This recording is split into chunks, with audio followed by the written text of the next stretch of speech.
지난번 시간에 이어서 이번 주에는 7장 마무리하도록 하겠습니다. 217페이지 5-4를 보도록 하겠습니다. 제목을 보니까 내분비 질병 진단은 반사 반응의 복잡성 의존적이다 이런 말이 나와 있네요. 두 번째 줄, 우리가 지난번에 7-7 그림을 한번 상기해 봅시다. 부갑상생 호르몬의 반사작용처럼 단순한 경우에는 호르몬의 과다나 결핍이 나타나게 되면은 그것은 오로지 부갑상腺 한쪽에 나타나는 병리적 현상일 거예요. 그렇지만은 우리가 지난번 시간에 언급했던 시상하부 내하수체 내분비샘으로 연결되는 이런 그 캐스케이드 형태의 반사작용에는 좀 복잡성이 나타날 겁니다. 자, 만일에 반사작용에서 병리현상, 호르몬 과다나 혹은 결핍이 되겠죠. 이것이 시상하부 내하수체 내분비샘 이 세 단계 중에서 마지막 단계 내분비샘이 생겼다라고 생각해 봅시다. 이런 경우 우리가 1차 병리현상 이렇게 이야기를 합니다. 예를 들어서 부신피질의 종양이 코티졸을 과다 생산했다. 그렇게 되면 이제 그 결과 1차 과다 분비 현상이 나타나겠죠. 만일에 시상하부 내하수체 내분비샘 중에서 다른 부위, 내하수체 전엽에 이상이 생긴다. 이런 경우 우리가 2차 병리 현상 이렇게 이야기하는데요. 예를 들어서 머리의 외상으로 인해서 내하수체가 손상을 입었다라고 생각해 봅시다. 그러면 ACTH 분비가 감소한다라고 가정한다면은 그 결과로 인해서 코티졸 결핍, 이것은 코티졸의 2차 분비 저하로 간주가 되겠죠. 그 다음에 시상하부 영양 자극 호르몬의 병리적 현상은 드물게 나타나는데 이것은 우리가 3차 분비 저하 또는 반대로 과다 분비로 간주가 될 수 있습니다. 이렇게 복잡한 내분비 회로의 경우에 병리적 진단은 조절 회로의 음성 대먹임의 이해도에 따라서 우리가 정리를 할 수가 있을 거예요. 자, 그 밑에 7-14 그림을 보게 되면은 세 가지의 예를 보여주고 있습니다. 자, A를 한번 봅시다. A에는 부신피질의 문제가 생긴 경우, 자, 우리가 1차라고 이야기했어요. 그럼 B는 뭐예요? 가운데죠. 내하수체에 문제가 생기는 경우, 우리가 이제 2차라고 표현을 하고요. 그 다음에 C의 경우에는 시상하부에 문제가 생기는 경우, 3차 과다 분비, 이건 비교적 보기 드문 병리학적 현상이다 이렇게 되어 있네요. 자, 그림을 자세히 한번 비교해 보세요. 자, 1차 분비는 시상하부 내하수체 부신피질 중에서 제일 아랫단계 부신피질의 어떤 병리적인 현상이 생기는 겁니다. 우리 교과서에 예를 들어서 여기에 이제 종양이 생겼다. 그렇게 되면은 코티졸이 과다하게 분비가 되겠죠. 자, 그렇게 되면 정상이 과다해지면서 어떤 현상이 나타날까요? 이것이 이제 코티졸이 많이 분비가 되니까 이것이 피드백에 의해서 내하수체 전엽에서는 ACTH를 더 이상 만들지 마라라고 하는 신호가 오겠죠. 또 아울러서 시상하부에 피드백을 해서 시상하부에서 나오는 CRH도 역시 만들지 마라라고 하는 신호가 작동할 거예요. 그래서 결론은 어떻게 되죠? CRH 수준, 그 다음에 ACTH 수준은 떨어지게 되겠고 코티졸의 수준은 굉장히 높게 나올 겁니다. 즉 다시 말해서 CRH, ACTH, 코티졸로 연결돼야 되는데 부신피질의 병리 현상에 의해서 이런 현상이 나타난다는 거죠. 자, 두 번째는 어떻게 되나요? 두 번째는 내하수체 전엽에 어떤 병리적 현상이 생긴다라고 생각해 봅시다. 그래서 ACTH가 과다하게 분비가 됐다라고 생각하면은 당연히 부신피질에서 코티졸의 분비도 굉장히 증가되겠죠. 그러면 내하수체 전엽에서 많이 만들어진 ACTH가 시상 하부에 가서 피드백을 할 수도 있겠고, 또 부신피질에서 과다하게 증가된 코티졸 역시 마찬가지로 시상 하부에 가서 피드백을 할 수 있을 거예요. 이런 경우에는 CRH 수준만 저하된 그런 상황이 될 겁니다. 자, 그러면 맨 오른쪽에 있는 C는 어떻게 되나요? C는 이제 제일 윗단계 시상 하부에 어떤 병리적인 현상이 생겨서 CRH가 증가되게 되면 당연히 내하수체 전엽의 ACTH 뿐만 아니라 부신피질의 코티졸의 양도 증가될 거예요. 그렇지만은 시상 하부의 병리적인 현상이 생겼기 때문에 ACTH나 코티졸이 음성 피드백을 할 수가 없는 상황이 될 것입니다. 그렇게 되면은 세 가지의 호르몬의 수준이 굉장히 증가된 병리적 현상을 보이게 될 것입니다. 그리고 다음 페이지에 좀 더 상세하게 기술을 해놨어요. 다음 페이지 넘어갑니다. 218페이지. 자, 두 번째 줄에 이건 어떤 현상이죠? 조금 전에 봤던 그림의 A의 현상입니다. 만일 코티졸의 양이 높고 다른 두 영양 호르몬의 분비가 낮다라는 진단을 받게 됐다 생각합시다. 이럴 경우에 우리가 1차 장애라고 표현하는 거죠. 그래서 내부 코티졸 과다 분비와 치료 목적의 외부 코티졸 투여 두 가지 설명이 가능하게 될 거예요. 그 다음 어떤 경우에는 코티졸 과다는 CRH와 ACTH 생산을 멈추게 하는 또 음성 피드백 신호로 작용했다는 것을 우리가 그림에서 봤습니다. 세 번째 테라그래프. 만일 원인이 코티졸을 조절받지 못하는 상태로 분비하는 부신 종양에 의한 것이다 라고 가정해 봅시다. 그럼 정상적인 조절 회로는 전혀 작동하지 못하게 되겠죠.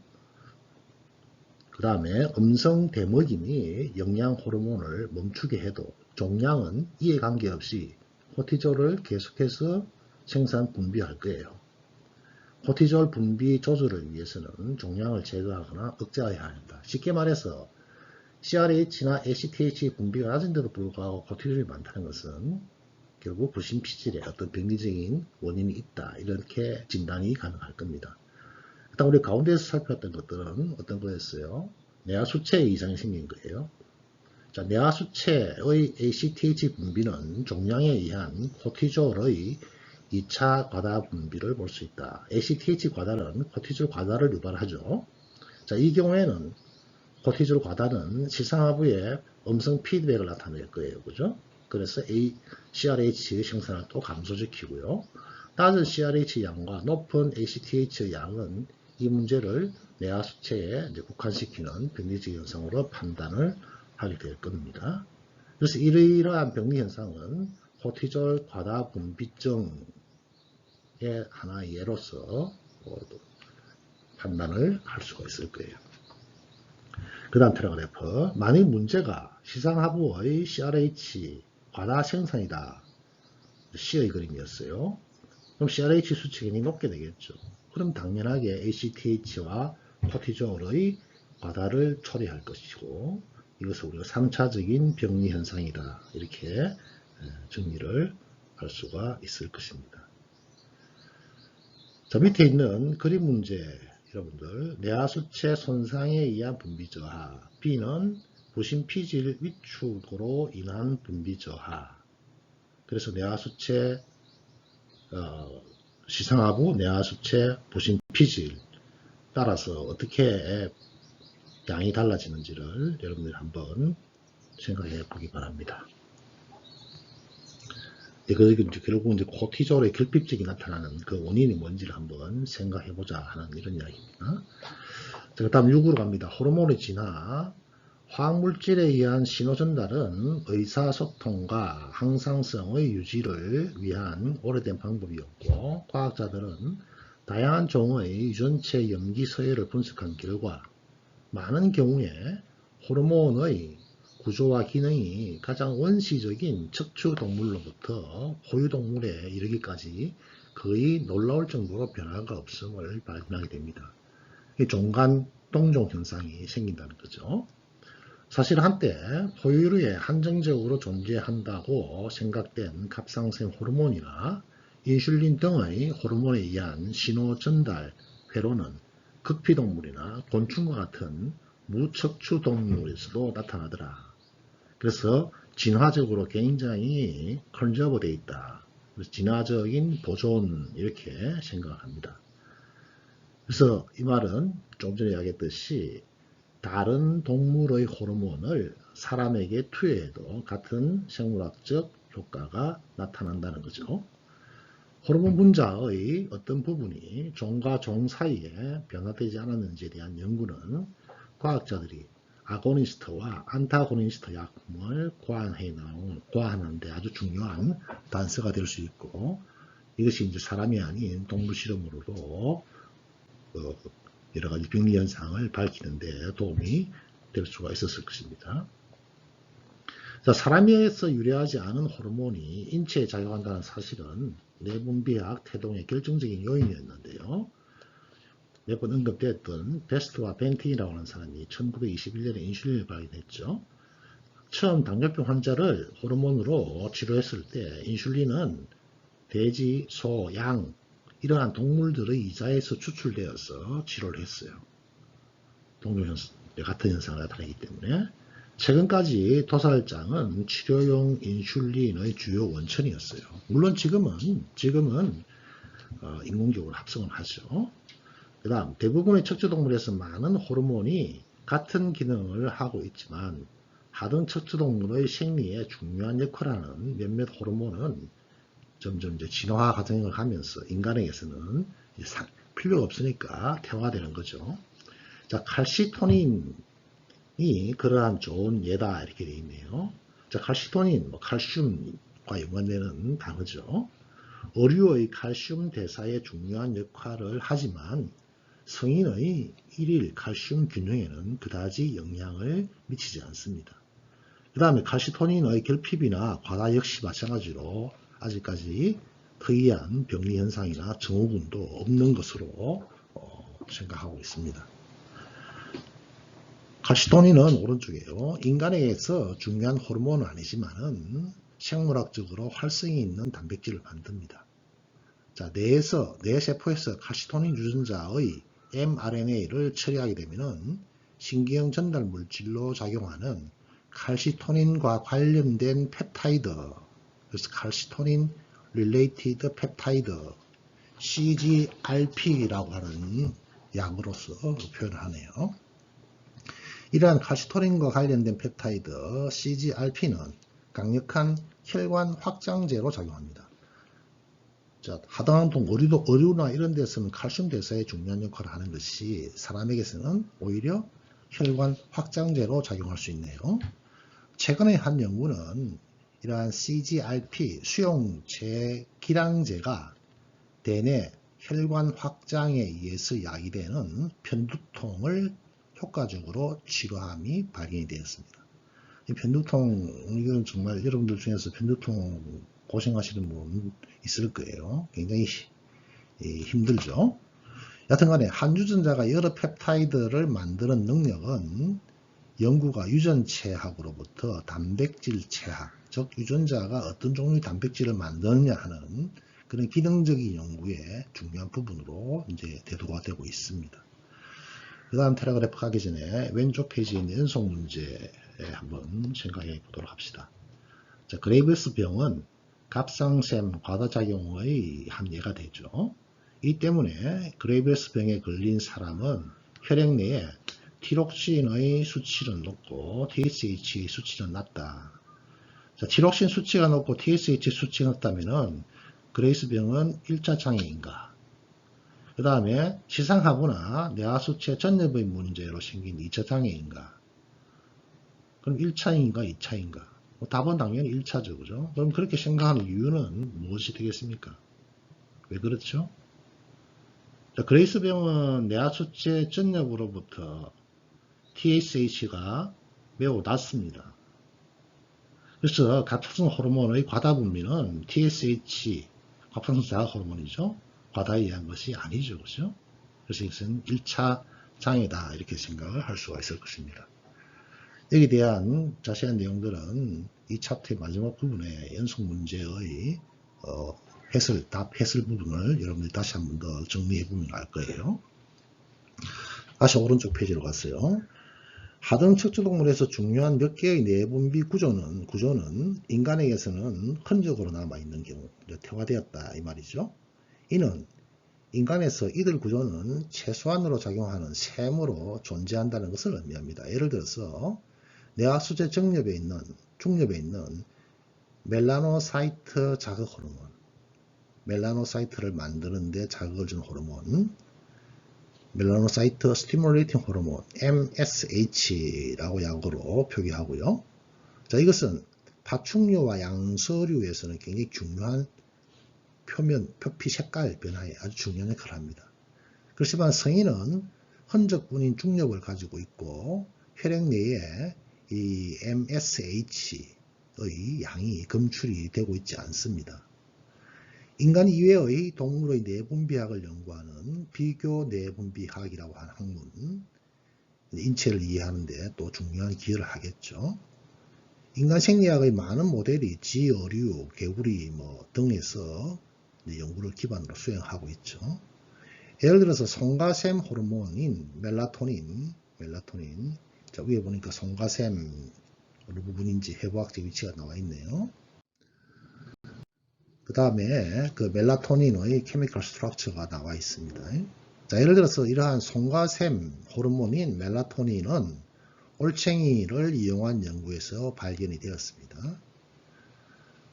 많은 척추 동물은 짧은 생활 주기를 가지고 있어서 도화나 생식, 생리를 연구하는 데 도움이 된다. 아무래도 라이프 사이클이 짧은 걸 가지고 대상을 해야지 우리가 알 수 있죠. 그죠?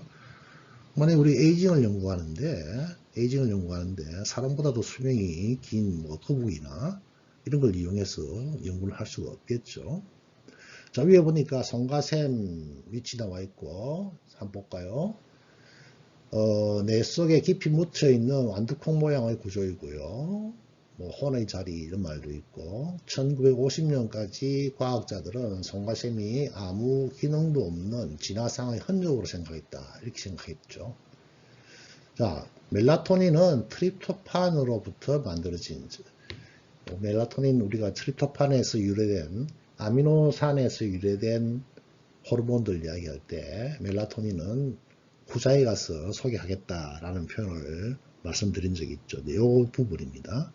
다른 것들은 전부 다 뭐예요? 타이로신 유도되어서 만들어진 것들이죠. 얘는 트립토판에서 만들어진 아미노산 유래 호르몬이 되겠습니다. 교과서 다시 맨 밑에 쪽으로 들어가세요. 맨 밑에 보니까 유전학적으로 변화시킨 생지. 이 말은 어떤 생지에다가 우리가 원하는 돌연변이를 만들어준다든지 우리가 원하는 유전자를 삭제한다든지 혹은 우리가 원하는 유전자를 과다하게 증폭시키는 그런 모델을 의미합니다. 이것들은 단백질체 학에서 귀중한 정보를 제공한다. 즉 어떤 유전자를 제거시키면은 그 유전자에 의해서 나오는 단백질이 안 만들어지겠죠. 그러면은 어떤 병리적인 현상이 나타나는지를 알 수가 있을 것입니다. 멜라토닌에 관계되는 추가적인 내용은 여러분들이 앞에 페이지에 있는 그 하단 부분 내용을 한번 여러분들이 참고해 주시기 바랍니다. 자, 마지막으로 연속 문제를 한번 보도록 합니다. 연구자들은 그레이버스 병이 몸이 자신의 조직을 인지하지 못하는 자가 면역병인 것을 알게 됩니다. 이 몸은 TSH를 모방하여서 THH 수용체에 결합하는 항체를 만들어서 수용체를 작동을 시킵니다. 이러한 가짜 신호는 갑상샘이 갑상샘 호르몬을 생산을 하도록끔 유도하죠. 여성이 남성보다도 더 많이 이 병에 걸리는데 이것은 아마도 여성 호르몬의 갑상샘 기능에 대한 영향 때문으로 차이점은 이제 호르몬 차이니까요. 그렇게 생각하고 있고 스트레스와 다른 환경적인 요인도 그레이버스 병과 연관이 있다는 이야기입니다. 자가면역병이라고 그랬어요. 자가면역병. 자, 자가면역병은 항체를 만들어서 항체를 만들면 이 항체가 수용체에 결합하겠죠. 그렇게 되면 이제 음성 피드백 작용이 막아지는 이런 것이 자가면역병의 대표적인 예가 되겠습니다. 자, 문제 7을 한번 볼까요? 항체는 TSH 수용체에 결합하는 단백질이죠. 방금 언급했듯이 그것을 생각하면 됩니다. 이 정보에서 TSH가 세포막에 있는 수용체에 가서 작동을 하겠죠. TSH는 당연히 세포막에 있는 수용체가 되겠죠. 8번 그레이스병에서 갑상샘 호르몬 과다가 되기 전에 왜 음성 피드백이 호르몬의 생산을 멈추게 하지 않는가? 자, 여러분 왜 그렇다고 생각합니까? 답은 여러분들이 이제 이해를 할 수가 있을 거예요. 저 밑에 있는 연속 문제 결론 맨 밑에 아래쪽에 보면 그런 말이 있죠. 그레이스 병에서 갑상샘 호르몬 과다는 TSH의 생산을 증가시키겠죠. 그렇지만 갑상샘은 TSH 수용체에 항체가 결합한 것에 반응하여서 계속 호르몬을 생산하게 될 것입니다. 이 상황에서 결국은 음성 피드백이 이 문제를 해결하는데 실패하기 때문에 나타나는 현상들입니다. 연습 문제 1에서 8번까지 연습되는 문제들을 여러분들이 다시 한번 이 결론을 보고 한번 정리해주면 좋을 것 같습니다. 다음은 8장으로 넘어갑니다. 자, 8장은 뉴런이고요. 세포와 네트워크의 특성이라는 문구로서 서브 타이틀이 나와 있네요. 1번, 2번, 3번, 4번, 5번 굉장히 복잡해지는 내용들이 여기서 좀 나올 거예요. 뭐 배경 용어도 여러분들이 이미 좀 알아두면 좋을 것 같고요. 다음 페이지 넘겨서 224페이지로 갑니다. 자, 224페이지에 맨 아래쪽에 보게 되면 연속 문제 불가사의한 병이라는 말이 나옵니다. 불가사의한 병 내용을 한번 보도록 합니다. 마치 1950년대의 소아병동 같았다. 누가 그런 말을 했냐? 존스 홉킨스 의대의 신경과 의사 맥한 박사는 1986년에 중국의 여행 중에 들렀던 베이징 병원의 한 병동을 보고 이렇게 서술을 했다 되어 있네요. 수십 명의 마비된 아이들과 인공호흡장치를 부착한 채 호흡을 이어가는 환자들이 병동에 넘쳐나는 모습을 보고 이런 표현을 했네요. 자, 그러면 중국 의사들은 이것을 어떻게 판단했느냐? 중국 의사는 희귀한 마비 증상을 보이는 길랭바레 증후군이라고 생각을 했다. 그런데 맥한 박사는 이제 그렇게 생각하지 않은 거죠. 왜 그러냐면은 길랭바레 증후군이라고 하는 것은 굉장히 희귀한 질병인데 어떻게 이래 한 지역에 베이징 한 병동에 이렇게 많은 환자가 있을 수 있는가에 대한 의문점을 가집니다. 베이징 의료진들이 두려워했던 소아마비인가 아니면 아직 밝혀지지 않은 또 다른 질병인가에 대한 의문점을 가지기 시작합니다. 자, 그러면 왜 길랭바레 증후군을 가지고 뉴런을 배우는 이 챕터에 이것이 연속 문제의 핵심 단어로 나왔는지 한번 먼저 정리를 하고 갑니다. 지금 보시는 이 표를 보게 되면 이제 길랭바레 증후군이라고 하는 것이 나옵니다. 아래에 보면 세 분의 사진이 나옵니다. 세 분의 사진. 거기 보면은 길랭 왼 오른쪽에 바렌이 있고 스토리라고 하는 분이 가운데 계시는데 이 세 분이 이 병을 초기에 이제 진단하고 이 병을 알리신 분들입니다. 자, 뭔지는 알 수가 없어요. 신경의 염증성 질환이네요. 뭐 염증은 모든 질환의 원인이 되죠. 자, 말초신경에 염증이 생긴다. 말초신경, 우리 몸의 말단 부분에 염증이 생겨서 신경세포를 둘러싸고 있는 미엘린 수초. 자, 미엘린 수초는 신경 액선 부분을 이렇게 에워싸가지고 도약 전도를 하게끔, 전기적 도약 전도가 아주 빠르게 일어나게끔 하는 중요한 역할을 하는 것이죠. 그래서 전련 물질이다. 전련 물질인 미엘린 수초가 벗겨져서 발생하는 급성 마비성, 자, 마비성 질환이네요. 원인은 정확하지 않고요. 그래서 방금 소개했던 밑에 이 세 분이 1865년에 뇌척수애로부터 염증세포의 증가 없이, 염증세포가 증가하는 건 아니고요. 단백질만 증가하는 이상 소견을 보고합니다. 그래서 이 증상을 소아마비와 연관된 마비와는 다른 질병으로 구분을 하였습니다. 조금 전에 연속 문제에서 중국 의사들은 이제 이런 아이들을 갈랭바레 증후군으로 진단을 했지만 메칸이라는 사람은 여기에 대한 의문점을 가졌다 그랬죠. 그래서 이 증상은 소아마비 관련 마비와는 다른 질병이기 때문에 이 메칸 박사는 이렇게 생각하게 된 것이죠.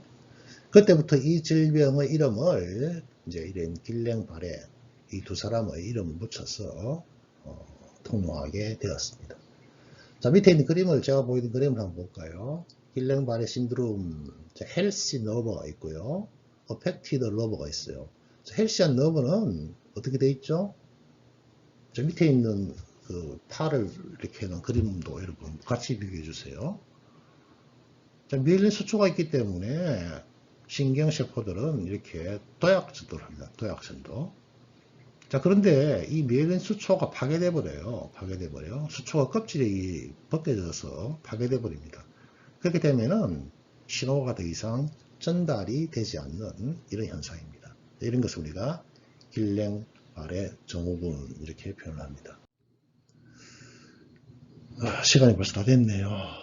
자, 그러면은 오늘은 이거 정도로 하고 다음 시간부터 8장을 좀 더 본격적으로 수업을 하도록 하겠습니다. 수고하셨습니다.